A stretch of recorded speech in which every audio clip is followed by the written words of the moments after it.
जिलाधिकारी मंगला प्रसाद सिंह ने सवाईजपुर तहसील के बाढ़ प्रभावित गांवों का भ्रमण किया। जिलाधिकारी श्री सिंह ने सबसे पहले बरौली के पंचायत घर में स्थापित बाढ़ शरणालय का निरीक्षण किया। इस दौरान उन्होंने शरणालय में रुके हुए बाढ़ प्रभावित लोगों से बातचीत की। लोगों ने बताया कि भोजन आदि की व्यवस्था समय से हो रही है। एक व्यक्ति ने बताया कि उसकी एक भैंस गांव में रह गई थी। जिलाधिकारी के निर्देश पर तत्काल भैंस को सुरक्षित स्थान पर पहुंचाया गया। उन्होंने पंचायत सचिव को निर्देशित किया है कि प्रस्तावित लोगों की स्पष्ट सूची बनाई जाए। सूची के अनुसार लोगों को भोजन आदि की व्यवस्था सुनिश्चित की जाए। पशुपालन विभाग को निर्देशित किया है कि बीमार पशुओं का तत्काल इलाज किया जाए। सभी प्रभावित ग्रामों में पशुपालन विभाग की टीमों की तैनाती सुनिश्चित की जाए। मुख्य चिकित्सा अधिकारी को निर्देशित किया गया है कि गांव में बीमार व्यक्तियों का तत्काल इलाज किया जाए। बरौली ग्राम के पास बाढ़ शरणालय को देखने के उपरांत जिलाधिकारी मानीमऊ ग्राम पहुंचे। यहाँ उन्होंने ग्रामवासियों से चर्चा की। उन्होंने अपनी जान को जोखिम में न डाले ऐसा कहा है। पानी में पैदल यात्रा न करें, आवागमन के लिए नाव या मोटर बोट का ही प्रयोग करें। ग्राम प्रधान, लेखपाल, सचिव, कोटेदार लगातार प्रभावित ग्रामों में रह रहे हैं। मानीमऊ के बाद जिलाधिकारी ने सठियामऊ के बाढ़ को देखा। उन्होंने उप जिलाधिकारी सवाईजपुर को निर्देशित किया है कि प्रत्येक गांव में नाव की उचित व्यवस्था सुनिश्चित की जाए और आवश्यकता अनुसार मोटर बोट की व्यवस्था की जाए। उन्होंने तदोड़ा ग्राम की ओर से आने वाले ग्रामीणों से तदोड़ा व रोरा ग्राम में बाढ़ की स्थिति की जानकारी ली। उप जिलाधिकारी को उन्होंने तत्काल मोटर बोट की व्यवस्था कराने के निर्देश दिए हैं। उन्होंने सभी प्रभावित लोगों को भोजन उपलब्ध कराने को कहा है। हरदोई से अखिलेश सिंह की रिपोर्ट।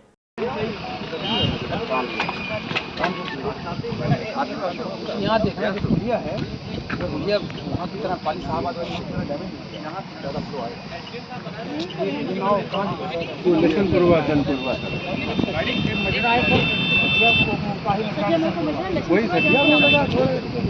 चलेगी ना, चलेगी नहीं सर, बहाव बहुत तेज है। अभी आगे हमने 3 नाव लगवाई मल्लाह से, वो वहाँ तक ले जाना फिर बैक कर दे रहे हैं।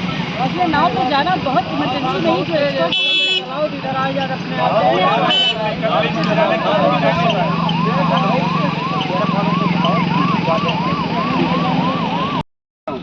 4 गाँव के 6 नाव, लेकिन नाव गाँव 4 नाव लोग भी हम कहीं आधे घंटे में यहाँ से आ रहे हैं। बैग कहाँ पहुँचे? आप लोग किस गाँव से आ रहे हैं? तड़ौरा गाँव से। कितना पानी है उधर? पानी इतना है।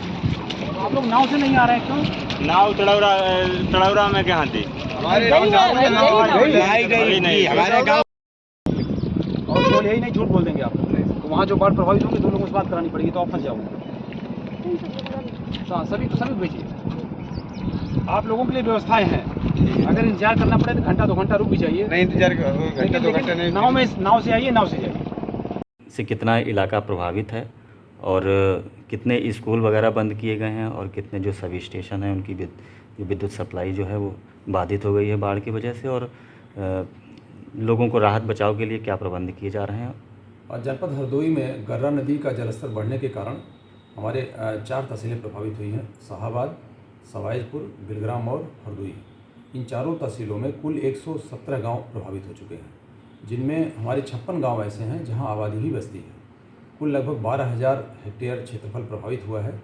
और इन सब गाँवों में रहने वाले लोग, जो 56 गाँव हैं जहाँ आबादी भी है, हम लोगों का प्रयास ये रहा है कि जो बाढ़ प्रभावित लोग हैं, जिनके घरों के गेट पर पानी है या जिनके घरों के अंदर पानी आ गया है, उन सबको हम लोग इवैक्यूएट करा करके सुरक्षित स्थानों पर ले जाएं। इन सभी गाँवों के लिए हम लोगों ने 46 गाँव में कुल बाढ़ राहत केंद्र बनाए हुए हैं, क्योंकि कुछ हमारे रेवन्यू विलेज ऐसे थे जहाँ हम लोगों ने आइडेंटिफाई किया था बाढ़ राहत केंद्र, वहाँ भी जलस्तर नज़दीक होने के नाते या वहाँ प्रवेश कर जाने के कारण वहाँ हम लोगों ने नहीं बनाया है। तो 46 बाढ़ राहत केंद्रों पर हम लोग लगातार जिन जिन घरों में पानी गया हुआ है उन सबके लिए भोजन की व्यवस्था, उनकी चिकित्सीय सुविधा और उनके पशुओं के लिए भूसे की व्यवस्था भी कराए हुए हैं। कुल मिलाकर प्रयास ये किया जा रहा है कि किसी भी बाढ़ प्रभावित व्यक्ति को परेशानी न हो और उनके परिवार को हम लोग सुरक्षित रख सकें। सबसे अच्छी बात यह है कि स्थानीय लोगों की मदद से और हमारी प्रशासनिक टीम के द्वारा जो प्रयास किया गया है उसमें कोई भी व्यक्ति अभी तक हताहत नहीं हुआ है या किसी की मृत्यु नहीं हुई है या कोई लापता नहीं हुआ है या कोई डूबा हुआ नहीं है। ये सबसे अच्छी बात है।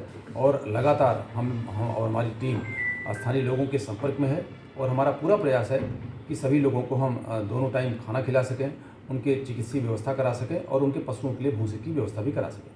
अभी कितने स्कूल जो बंद किए गए हैं? इन सभी गाँवों में कुल मिला के 83 स्कूल ऐसे हैं जिनमें पानी है या आसपास पानी लग गया है, रास्ते बंद हो चुके हैं। इस वजह से हमने ऐसे प्राथमिक और प्रसिद्धि विद्यालयों को बंद करा दिया है और 23 गांव हमारे ऐसे हैं इनमें जहां का संपर्क मार्ग भी कट गया है, जहां पानी जलभराव की वजह से लोगों का आना जाना ठप है। और इन सभी गाँवों में जो भी हमारे 56 गाँव हैं, इन सभी गाँव में हमने मोटर बोट लगवा दी है। मोटर बोट भी है, SDRF भी है, हमारी फ्लड PSC भी है। हमारी लगातार टीमें रन कर रही हैं और हमारा प्रयास ये है कि जिन जिन गांव के किनारे या गांव के अंदर पानी है, वे सभी लोग अपने घरों में या बाढ़ राहत केंद्रों में सुरक्षित रहें और आवागमन नाव के माध्यम से ही करें, पैदल या पानी के अंदर प्रवेश न करने का प्रयास करें।